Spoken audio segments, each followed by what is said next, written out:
বাংলাদেশের বাজেট মানেই শুধু সংখ্যা আর হিসাব নয়, এটা দেশজুড়ে সকলের জীবনে একটি বড় পরিবর্তনের সংকেত। এই বাজেটে আপনার কর বাড়বে নাকি কমবে? চাকরিজীবী, ব্যবসায়ী কিংবা সাধারণ মানুষ, কাকে নিয়ে কতটা ভাবা হয়েছে এই বাজেটে? 2026-27 অর্থবছরের জন্য প্রায় 9,38,000 কোটি টাকার বাজেট প্রস্তাব করেছে সরকার। বাংলাদেশের ইতিহাসে অন্যতম বড় বাজেট এটি।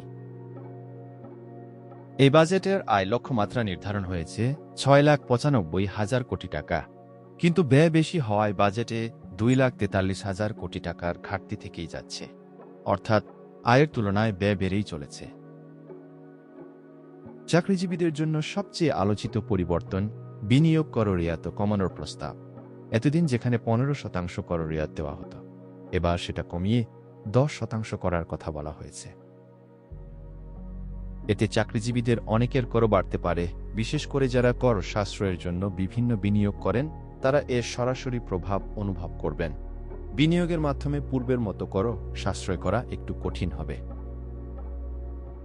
তবে আরও বেশি সঞ্চয় বা সরকারি স্বীকৃত বিনিয়োগে আগ্রহীরা চাইলে অতিরিক্ত করের চাপ কিছুটা হলেও কমাতে পারবেন। সঠিক পরিকল্পনা থাকলে সুযোগ এখনও আছে। সময়মতো কর রিটার্ন জমা দিলে কিছু বিশেষ সুবিধার ঘোষণা এসেছে। যদিও এই সুবিধাগুলি কিভাবে বাস্তবায়িত হবে সেটা এখনও স্পষ্ট নয়। তারপরও নিয়মিত করদাতাদের জন্য এটি একটি ইতিবাচক বার্তা। ব্যবসা, শিল্প এবং প্রযুক্তি খাতে বিনিয়োগ বাড়ানোর জন্য বাজেটে আলাদা গুরুত্ব দেওয়া হয়েছে। সরকারের লক্ষ্য বড় আকারে কর্মসংস্থান সৃষ্টি এবং নতুন শিল্পে প্রবৃদ্ধি বাড়ানো। নবায়নযোগ্য জ্বালানি, সৌরবিদ্যুৎ ও বৈদ্যুতিক যানবাহনে বিশেষ গুরুত্ব দিয়ে দেশের সবুজ অর্থনৈতিক ভবিষ্যৎ গড়ার চেষ্টাও চলেছে।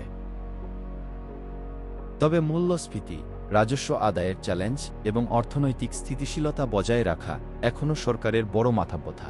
বাজেট বাস্তবায়নে এসবকে অতিক্রম করতে হবে।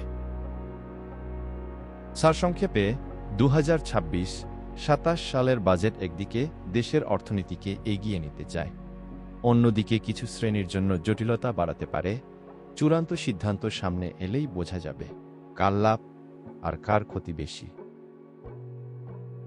এই বিষয়ে আরও জানার জন্য লাইক দিন, বন্ধুদের সাথে শেয়ার করুন এবং ভবিষ্যতের আপডেট পেতে সাবস্ক্রাইব করুন।